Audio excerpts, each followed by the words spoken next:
Want to speak real English from your first lesson? Sign up for your free lifetime account at EnglishClass101.com. Hi everybody, my name is Alicia. In this lesson, I'm going to talk about how to describe small amounts in English. Let's get started. Okay, I've broken this lesson into two parts.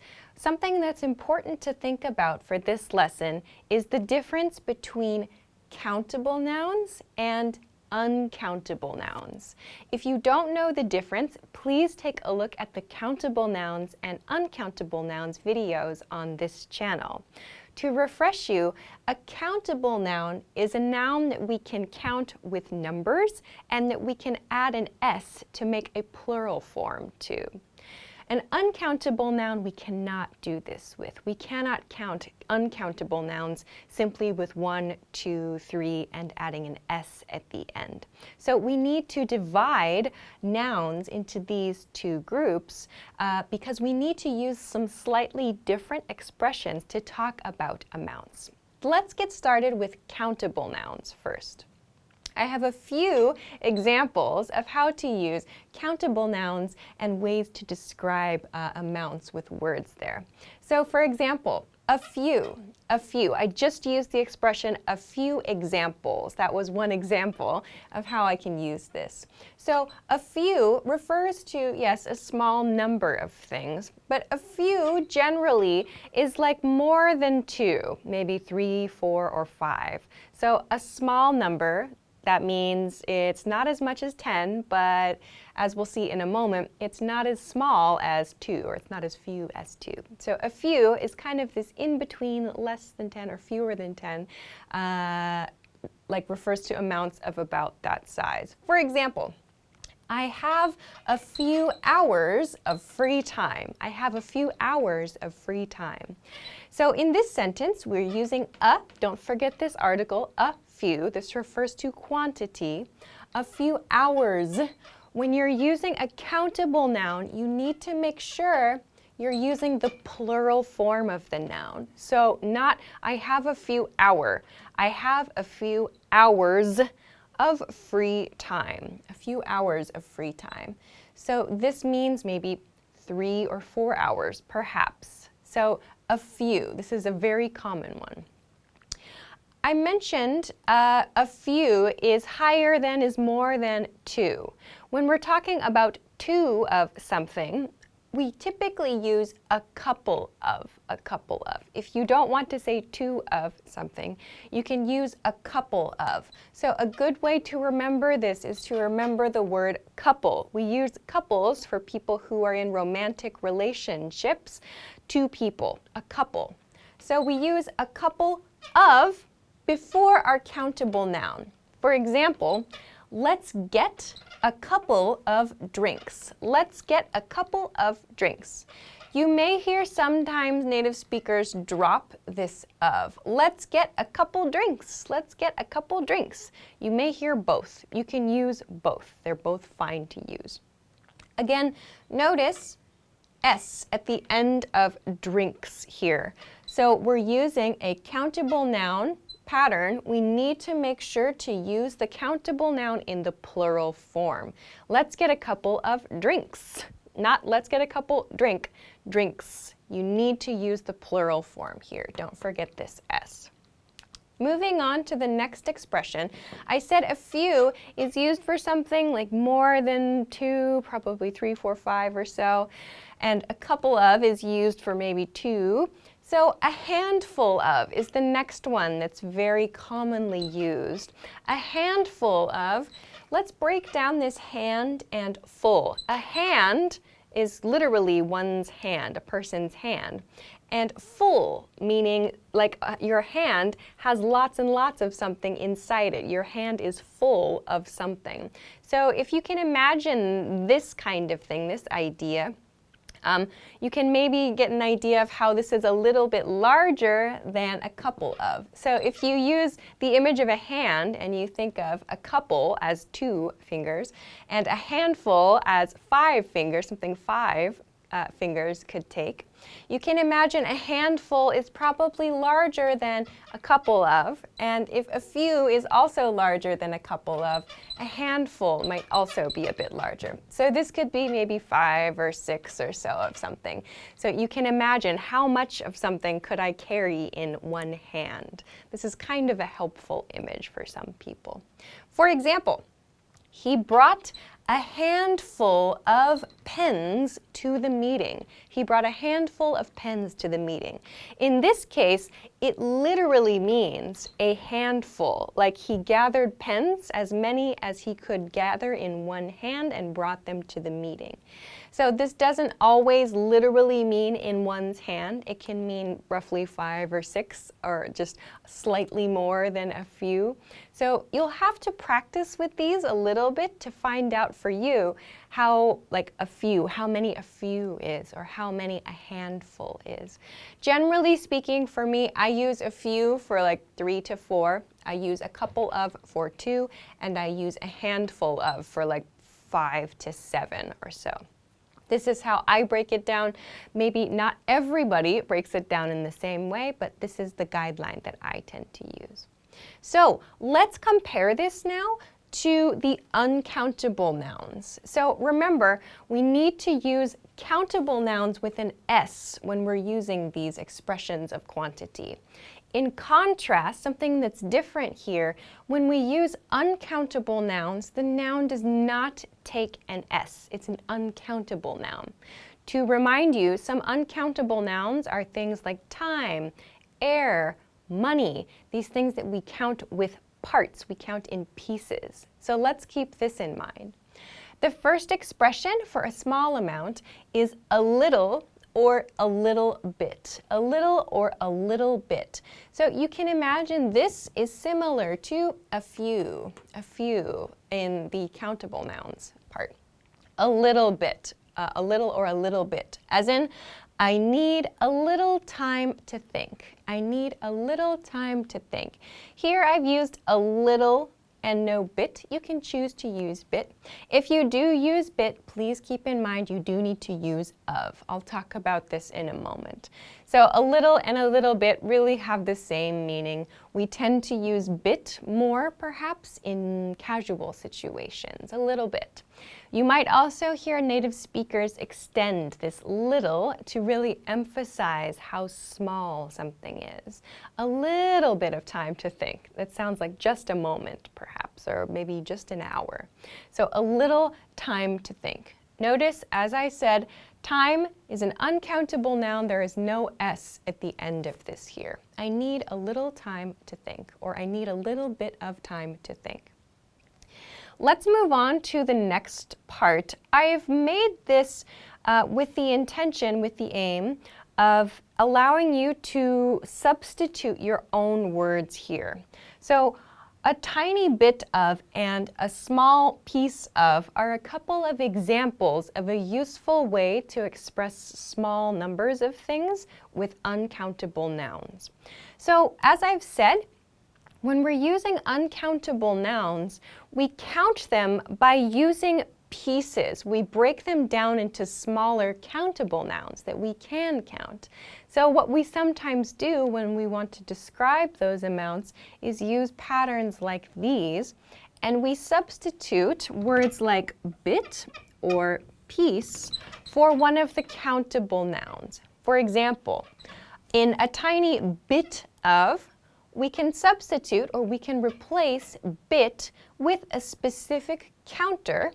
So for example, a tiny piece of, a tiny part of, a tiny slice of, a tiny glass of, a tiny plate of. So we use these small counter words after this adjective like tiny or small, and that helps us to communicate. So if we can't use like one of these words, tiny or small, because it's attached to an uncountable noun, we can talk about it in terms of the counter word. So for example, she ate a tiny piece of cake. She ate a tiny piece of cake. So this is important. This counter word right here is important. Because if we say she ate a tiny cake, it sounds like that's one cake, and it's a very small cake, a very, very small cake. It sounds a little strange. So if we say she ate a tiny piece of cake or a tiny slice of cake, it helps us to communicate more accurately. Tiny means very, very small, something so, so, so small. Tiny is smaller than small. So if you want to communicate a very small size, use tiny. So she ate a tiny piece of cake in this case. Again, cake is uncountable. Here, piece is a countable noun, yes, but we're using it in this sentence to talk about one only, one piece only, so there's no need to use the plural form. You could say she ate tiny pieces of cake, that's okay. In this case, we're using the singular form to refer to one piece. Another example, they bought a small piece of land. They bought a small piece of land. Land is my uncountable noun. We don't count 1 land, 2 lands, 3 lands. We do not use it in this way. We can break lands into parts or pieces, a piece of land. Here I've used a small piece of land. So when you're trying to describe amounts with uncountable nouns like these, try breaking it into smaller parts. Think about the counter word you can use and then attach an adjective like tiny or small, something like this, to give your listener or your reader an idea of the size or the amount. Okay, so with this in mind, I want to finish this lesson by looking at 2 words we can use for both countable and uncountable nouns. Both. So these 2 words are some and any. Some and any. They follow the same rules for countable and uncountable nouns, and they have very open feelings, especially some. So to refresh you, some is used for positive statements, for requests and offers. Positive statements, requests, and offers. For example, with a countable noun, we got you some snacks. We got you some snacks. So if you want to express this idea quickly, easily, you're not worried about being very specific with a few or a couple, a handful, whatever, you can just say some. We got you some snacks. So some is very useful for moments like these, just some. I don't really care exactly how many, just some. Again, because this is a countable noun, we have to use the plural form here. Snacks is the plural form of snack, singular. So please make sure if you are using a countable noun with some, you attach the plural form of your noun. So let's compare this then to using some with an uncountable noun. We brought you some wine. We brought you some wine. Again, we're not concerned with, is it like a tiny amount of wine? Is it like a small amount of wine? We're not concerned with being very specific here. We just want to express that something is here. We just want to express some kind of vague open amount. We use some to do that. And again, because wine is an uncountable noun, we do not use any plural form. We don't use an S at the end of this word. We brought you some wine. We brought you some wine. If, for example, you bring a few bottles of wine, you can say, we brought you some bottles of wine. I suppose in very informal situations, we brought you some wines to taste. That could be okay if we understand that it is several different bottles of wine. Generally speaking, if you bring a bottle of wine to a party, it's okay to say, we brought you some wine, or we brought you a bottle of wine. In this way, it's much more natural than saying one wine or something like that. So please keep this in mind if you're giving drinks or food, snacks, those sorts of things to other people. Finally then, let's take a look at any. So any, to refresh you, any is used in negative statements and in information questions. Negative statements and information questions. So for this lesson, let's look at using any to make statements. So we have to use this in negative statements. We cannot use any in a positive statement. We use some for that. We use any in a sentence like this for a countable noun. I don't want any cookies. I don't want any cookies.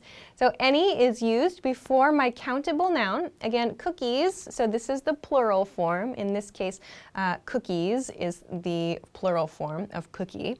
And we use any because do not is negative. I do not want any cookies is a negative statement. We cannot say, I don't want some cookies. That would not be correct. I don't want any cookies. This is a negative statement. We can use any. So this means I want 0 cookies in a positive sentence. We cannot use any in a positive sentence. But to make a positive sentence, this means I want 0 cookies. So I don't want any cookies. So you can use this to request that you not receive something, for example. Let's compare this to the uncountable noun version then. Any with an uncountable noun in a negative statement could be, I don't have any information. I don't have any information. Information is an uncountable noun. This don't, again, do not, is my negative form. I don't have any information. Another way to say this sentence is I have 0 information. I have 0 information. So I don't have any information. We cannot use some here. I don't have some information is incorrect. If you want to make a positive sentence with either of these, great. Like, I want some cookies, or I have some information. That's great. You can use both of those. But please keep in mind, any is used for negative statements only. Okay, so this is a quick introduction to using uncountable and countable nouns to express quantities, small quantities or small amounts of things. So I hope that this is helpful, and please keep in mind again that it's very common to use counter words when you're talking about uncountable nouns. So for some more information about countable and uncountable nouns, please take a look at the videos on the English Class 101 channel. You can find some more information from our past lessons there. Of course, if you have any questions about this lesson, or if you want to practice making an example sentence, please feel free to do so in the comment section of this video. Also, if you liked this lesson, please don't forget to give it a thumbs up, subscribe to our channel if you haven't already, and check us out at EnglishClass101.com for some other things that can help you with your English studies. Thanks very much for watching this lesson, and I will see you again soon. Bye-bye. Want to speed up your language learning? Take your very first lesson with us. You'll start speaking in minutes and master real conversations. Sign up for your free lifetime account. Just click the link in the description.